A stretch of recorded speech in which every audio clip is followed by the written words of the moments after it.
ही प्यारा सा दिन है। प्रदोष तो बहुत सारी आती हैं, लेकिन आपको बता दें कि रवि प्रदोष बहुत ही कम होती हैं। हम सभी को देखने में भी बहुत कम मिलती हैं। तो आप सभी लोगों के लिए बहुत ही आसान सा, बहुत ही प्यारा सा उपाय बताने जा रही हूँ। देखिएगा, जो उपाय है वो 7 बार जल चढ़ाना है आपको, वो भी ओम के ऊपर। साथ ही साथ आज हम लोग कनेर के फूल से भी उपाय करेंगे। जो भी आपकी इच्छा हो, जो भी मनोकामना हो, बहुत दिनों से परेशान है, इच्छा पूरी नहीं हो पा रही है, तो आपको इस उपाय को ज़रूर से करना है। दोस्तों, उपाय बहुत ही सरल होने वाला है, कुछ भी ज़्यादा आपको करना नहीं है, बहुत ज़्यादा टाइम आपका नहीं जाने वाला है। आपकी इच्छा हो, चाहे वह धन को लेकर हो, संपदा को लेकर हो, व्यापार को लेकर हो, नौकरी, इज्जत, बीमारी, कोई सी भी समस्या हो, उससे आप छुटकारा जरूर पा सकते हैं। ठीक है ना? तो चलिए आगे बढ़ते हैं। अब इस वीडियो में सबसे पहले हम बात कर लेते हैं पहले उपाय की। तो हम सभी लोगों को आज प्रदोष के दिन लेना है सबसे पहले एक बेलपत्र। देखिए, आज की वीडियो की शुरुआत करने से पहले आपको बता दें कि आपको जो बेलपत्र लेना है, जब भी आप मेरे चैनल पे कोई उपाय देख रहे होते, या फिर आप लोगों को बहुत सारे देखते भी होंगे, अब तो बहुत सारे चैनल हैं, या फिर गुरुजी के वीडियोस देखते होंगे, कोई भी उपाय प्रदोष का कोशिश किया करो कि कब करना है, आपको प्रदोष काल में करना है। इस चीज़ का बहुत ही विशेष ध्यान रखिएगा। जो भी प्रदोष का उपाय किया करो वो प्रदोष काल में किया करो। ठीक है ना? तो सबसे पहली चीज़ आपको लेनी है एक बेलपत्र। बेलपत्र बहुत ही प्यारी सी, बहुत ही सिंपल से लीजिएगा। बेलपत्र कहीं से भी कटी पिटी ना हो, इस चीज़ का आपको ध्यान रखना है। साथ ही साथ उपाय आपको बहुत जल्दी सफलता दिलाएगा ये वाला। ऐसा नहीं है कि आप सुबह करोगे तो आपको फ़ायदा नहीं मिलेगा, लेकिन जो एक नियम होता है ना, वो नियम ये कहता है कि आपको इस उपाय को प्रदोष काल में ही करना है। प्रदोष काल में करने से आपको जो भी फ़ायदा होने वाला वो आप स्वयं से ही देखेंगे। अब आपको क्या करना है, एक बेलपत्र लेना। हम सभी को मात्र एक ही बेलपत्र लेनी है, और उस एक बेलपत्र पर हमें क्या लगाना है, लाल चंदन। लाल चंदन से, महादेव के चंदन से ओम लिख लेना है। सबसे पहले क्या करना है, जो लाल चंदन होता है वो महादेव को बहुत प्रिय होता है, तो लाल चंदन से आप सभी लोगों को उस बेलपत्र की बीच वाली पत्ती पर ओम लिख लेना है। मात्र एक बेलपत्र पे एक ही बार आपको ओम लिखना है। ठीक है ना दोस्तों? अब आप इस बेलपत्र को उठाएंगे, एक तावे के लोटे में जल भरेंगे। जल कहाँ से भरेंगे, तो अपने घर से जल भरेंगे। जल भरने के बाद जब कोई विशेष तिथि पर आप किसी उपाय को करते हैं, तो आपको मैंने बहुत बार बता रखा है, ऐसे में आपको इस जल के अंदर गंगा जल जरूर से डालना है। ठीक है ना? अब एक चीज़ का ध्यान करिए, जब आप महादेव को जल चढ़ाया करें, तो जल चाहे आप उपाय मंदिर में कर रहे हो या फिर अपने घर पर कर रहे हो, उससे मतलब नहीं होता है, लेकिन जो जल है ना वो आपके घर का होना चाहिए। इस चीज़ का बहुत विशेष ध्यान रखिएगा। जल आप कहीं भी बाहर का नहीं ले सकते हो। अब आपको करना क्या है दोस्तों, सबसे पहली चीज़, आपने बेलपत्र ले ली, उस पर लाल चंदन से ओम लिख लिया, एक लोटे में जल ले लिया, जल में आपने गंगा जल डाल लिया। अब आपको पहुंच जाना है शिवलिंग के पास में। प्रदोष काल में करिएगा इस उपाय को, मंदिर में करिए या फिर घर पे करिए, उससे कोई दिक्कत नहीं है। फेस आपको अपना रखना है उत्तर दिशा की तरफ। ठीक है ना दोस्तों? उत्तर दिशा की तरफ आपको फेस रखना है। साथ ही साथ दोस्तों, आपसे मेरा एक निवेदन है, अपने घर पर आप शिवलिंग जरूर से रखिएगा। अगर आपके घर में नहीं है तो देखिए, अब आपके पास में जो बेलपत्र है, उस बेलपत्र पर एक ओम लिखा हुआ है। ओम वाली जो बेलपत्र आपके पास में, उस बेलपत्र को आपको सबसे पहले माता अशोक सुंदरी वाले स्थान पर समर्पित करना है, क्योंकि यही वो भोले शंकर की सबसे प्रिय पुत्री है, जो आपकी मनोकामना को पूरा करने वाली है। अगर आप इनसे कोई प्रार्थना करते हैं तो आपकी मनोकामना जरूर से ज़रूर पूरी होती है। दोस्तों, आपको बेलपत्र चढ़ाना है, और बेलपत्र समर्पित करने के बाद में आप फिर इसी बेलपत्र को उठा करके महादेव की शिवलिंग पर चढ़ाना है। ओम वाली बेलपत्र महादेव के शिवलिंग के ऊपर चढ़ाना है।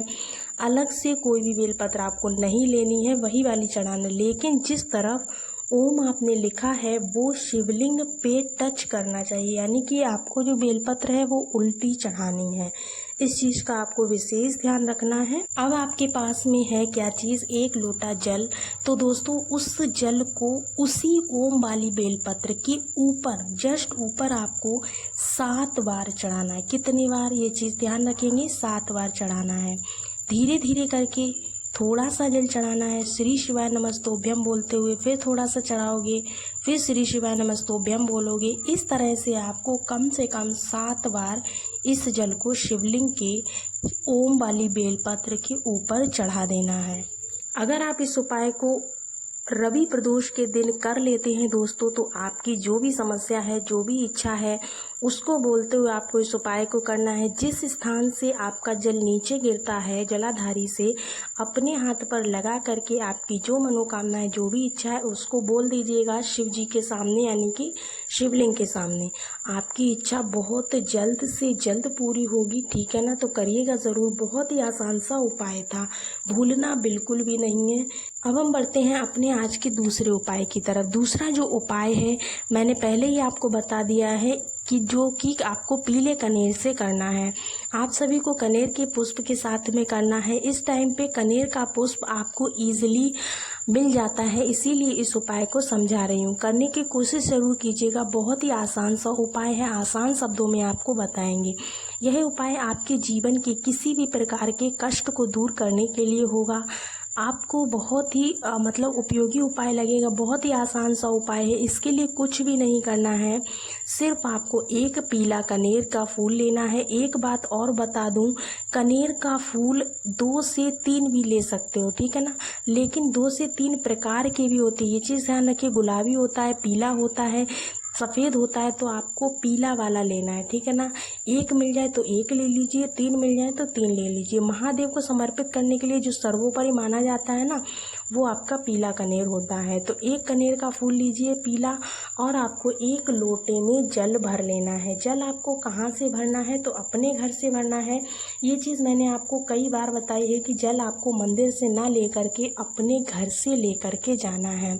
फिर आप लोगों को 2 कलश लेना है। यहाँ पर कितने, 2। एक कलश में आपको जल भर लेना है जो आपका तावे का होगा। दूसरा जो कलश होगा वो आपको किसका लेना है, चाहो तो मिट्टी का ले सकते हो, आप चाहो तो स्टील का ले सकते हो, आप चाहो तो गिलास ले सकते हो, कटोरी ले सकते हो, कोई दिक्कत नहीं है, ठीक है ना। ले लिया पात्र आपने, उसमें भी आपको जल भर लेना है, ठीक है ना। उस पात्र में जो जल भरोगे वो आप अपने घर से ही भरोगे, ठीक है ना। दोनों पात्रों में जल आपको अपने घर से भर लेना है। कब जाएंगे, शाम के टाइम पे प्रदोष काल में मंदिर में जाएंगे। महादेव के शिवलिंग के पास जाकर के आपको पहुंच जाना है। वहां पर जो कनेर का पुष्प आप समर्पित करोगे महादेव के शिवलिंग के ऊपर, उससे उनसे विनती यही करनी है आपको महादेव से, हे शिव शंभु भोलेनाथ, हम यह कनेर का फूल आपको समर्पित कर रहे हैं।